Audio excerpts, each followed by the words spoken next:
Becoming this famous person, marrying a pop star, having millions, losing everything, so then literally crawling my way back up, and I feel like this time I've really earned it. Rolling on A-cam. Okay, and Anjan, over to you. I'm Anjan, I'm the CEO of Thrillz. I'm delighted to welcome you to our new HQ in London. And I'm even more excited to be joined by the pop sensation, the iconic and the legendary Kerry Katona. Oh, you're talking about me? Welcome. Oh, thank you for having me, Anjan. Thank you so much for joining us. We always said that we were going to do an interview, and I think we're both an open book. We're both very transparent. Let's really dig deep into your amazing career. You rose to fame really young. So take me back to those early days, and how was life? Well, I was an only child. My mum had a lot of mental health problems and drug addictions and things like that. I was in foster home, 4 sets of foster parents. A really crappy upbringing, really. And I wasn't going to be a rocket scientist, Anjan. I really wasn't. And I wanted to get out of the shithole that I was in. Yeah. And I thought, well, these are my best way out. And so I did loads of glamour modelling pictures. Then I was in the right place at the right time in a nightclub, and this guy spotted me. I was always a good singer, I love singing, and sang a few songs, and I was a founder member. And I was in the band on my own for about 2.5 months. I called us Atomic Kitten, and I picked Liz McLaren, and then Tash joined, and then 4 weeks later we got a record deal. Wow, it's amazing. I was 17, it was crazy. So what was life like as a celebrity back then compared to now? Like now, you can become a celebrity just like that by doing a TikTok that goes viral, or I don't know, shoving a nail in your nose or something like that. You know, on YouTube you can go viral. In my day, we really grafted. I mean, we did a Southeast Asia tour for 6 weeks and we ended up in hospital. We worked our arse off to get where we were. But then you also had some challenges once you left the band, and I think a lot of people refer to the infamous interview on this morning. I'd love to pick your brains and hear your thoughts on what actually happened in that interview. And I got diagnosed in 2005 with a mental health illness called bipolar. You have manic episodes where you're a million miles an hour, but then there's the downs. My psychiatrist said to me, let them know you've had a drink problem, let them know you've done drugs, don't tell me you've got bipolar. Oh. I was like, why? He said, because he won't understand it, because he can't see it. I never thought anything of it, so I never said anything.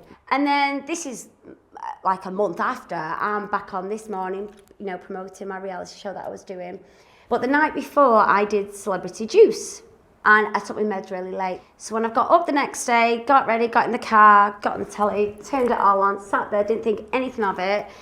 And Fern, she said, oh, it says here in this magazine, that you went on holiday and you're doing shots around the pool. Do you think you're an alcoholic?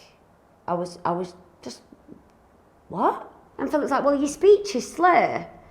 And I've gone in a pure panic, and I've gone, well, that's because I took my medication really late last night. I've got bipolar.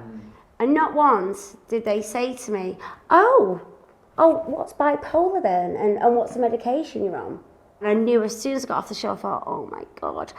And the next day, front page of all the papers, Sherry Kerry, Mary Kerry, car crash interview. And my psychiatrist was so dead on with that. Because people can't see a mental health illness, they don't understand it. But it's amazing now, because with people like yourself and leaders like you and our peers, it's our job to talk about these things and make the public aware that it's okay to have these issues, and people do have mental health problems. I think it was only up until the Royals and Lady Gaga, and it was like, oh, it looks all right to talk about it then. It doesn't matter if you're a royal. It doesn't matter if you're the CEO of Thrillz. It doesn't matter if you're a pop star. It doesn't matter if you're a lollipop lady. If mental health is going to get you, it's going to get you.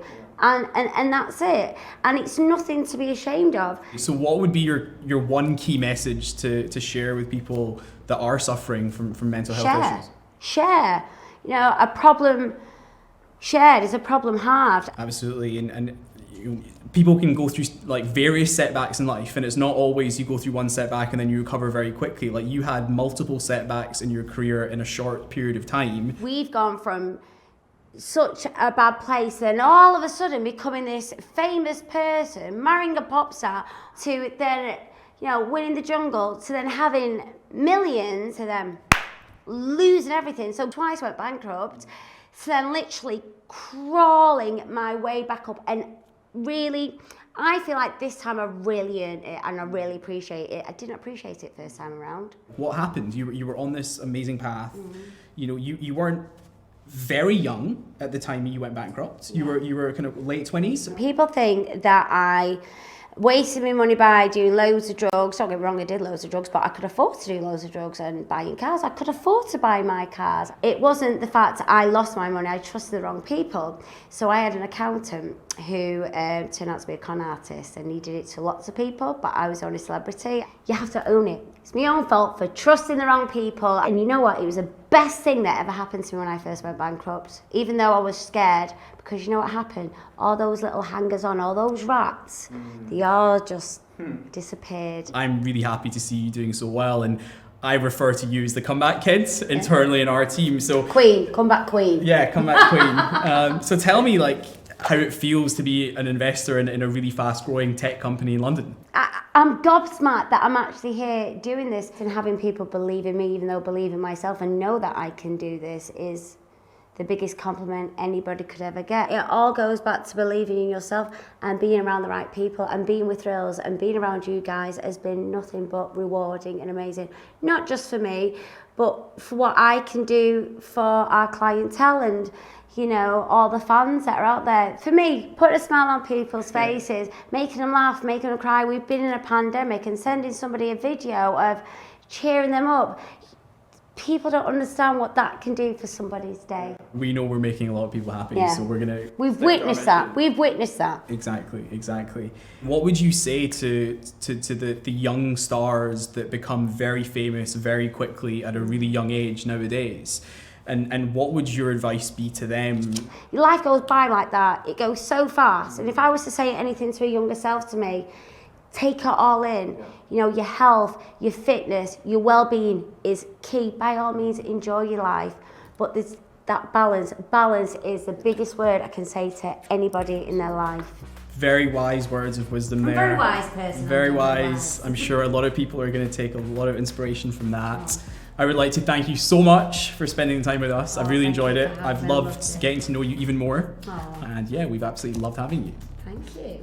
If you have any burning questions, or if you want any more advice from Kerry, please head over to thrillz.co.uk and book her now. I'm amazing.